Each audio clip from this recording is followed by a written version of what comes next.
take no loss. Yeah, I don't even know what it costs. Yeah, I hit the ground then it go off. Yeah, hit the ground then it go off. Yeah, run it. Ooh, I really feel it's my time, think it's my year. Yeah, I really feel it's my time, think it's my year. Yeah, I really feel it's my time, think it's my year. Yeah, I really feel it's my time, think it's my. Hey guys, Sean Terry here, flip2freedom.com. Hope you're doing well. All right, so here's the question. How do you turn an average acquisition rep into a rock star? That's what we're going to talk about in this video. So we are going on a hiring blitz in 2024. Our goal is to hire 20 people this year. I hired a full-time person just to hire, and we're going to obviously put them through a procedure, which I'll talk about in another video. But the bottom line is, how do you make a acquisition rep a top performer? What we can do. So first off, weekly trainings, right? Weekly trainings on the 4-step process.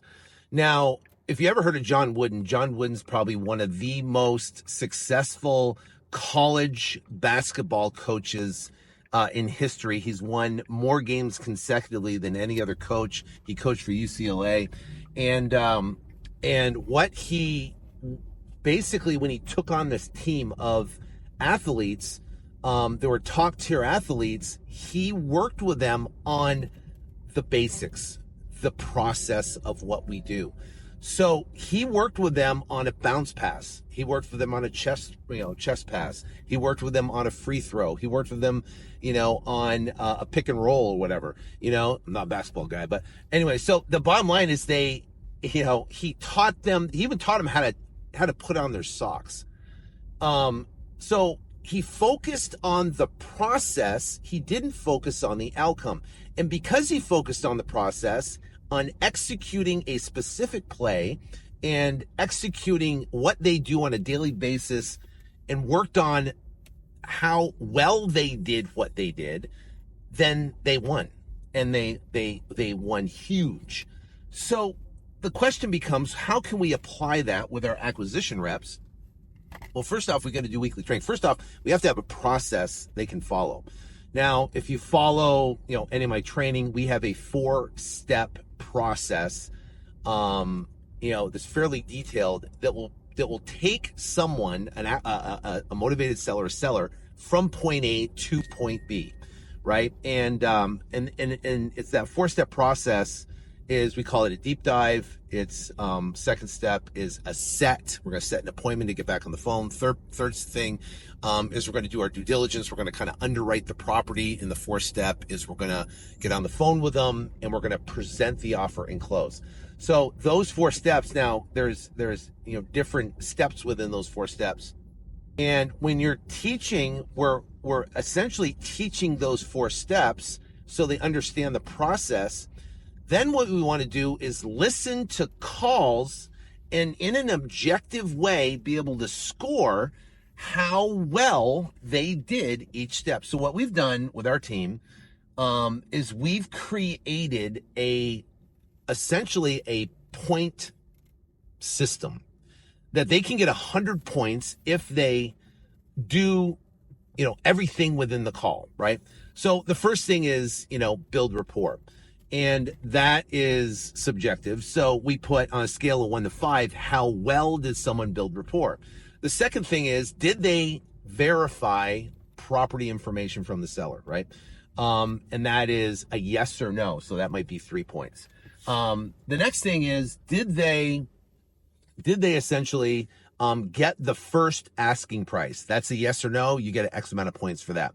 So we've taken the 4-step process and we broke down the most important parts. We put a score to it.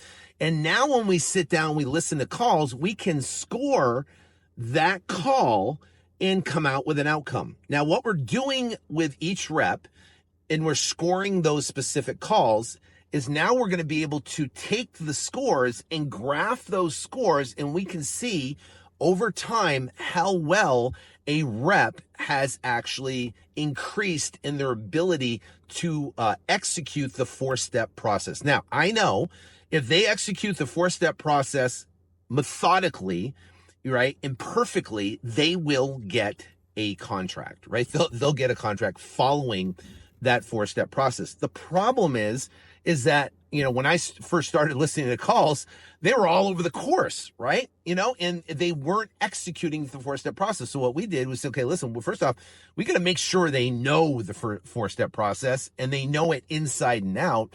And then we got to be able to put it in a plan that they can follow and understand you're going from point A to point B, working with the seller. And the third thing is, then we got to be able to listen to calls as a group. So what we do, we have them come in, we sit down, and I randomly select calls. And we use dial pad. Dial pad records all of our calls. So I'll go in and I'll randomly select a call. And what I do from there is we got the whole team there. Then what we do is we pass out everybody these scorecards, right, that they have on each one, and everybody will score how well they executed this process in this rep. Now that we listen to their call is going to have an average score from everybody's score. And then we're going to discuss it. We're going to talk about it. How well did they build rapport? How well did they, get the property information? Did they do the first asking price? How in depth did they get the repairs, which comes back in the negotiation process?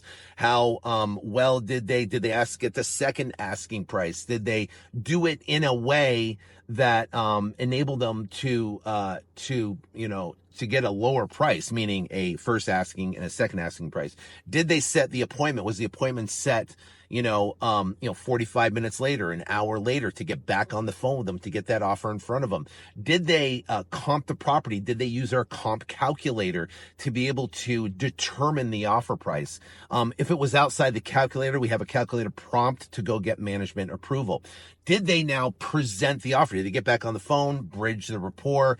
Did they present the offer to the seller? We just don't tell them a number. We present a reason why our number is our number. Did they pivot to the retail buyer program? How did they do that, right? So all of these have scores. Now, did they present the offer? Did they pivot, right? And was there an objection? What was that objection? Did they overcome the objection? And if they didn't overcome the objection, why not?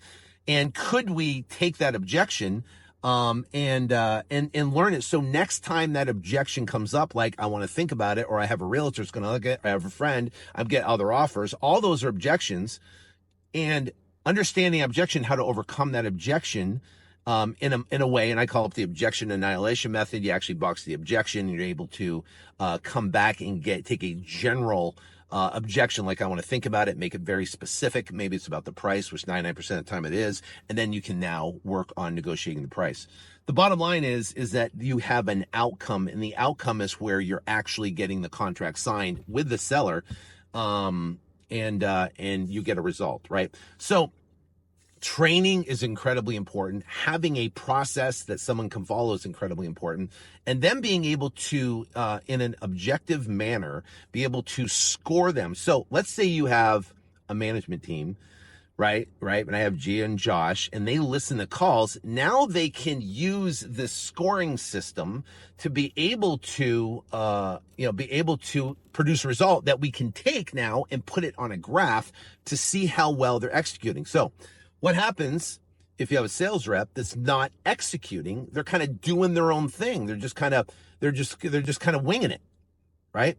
Well, now they're not coachable. And if they're not coachable, they're not going to have a place in your business. Because from a business owner's perspective, we're spending money on leads. We're spending money on, $80 to $100 cost per lead. And if they're not executing and showing progress, then I'm not going to spend money on leads for them if they're not coachable and they're not following the process, right? Why would I? Why would I put someone in the game if they're not executing what we do, a play, right? You're going to bench them.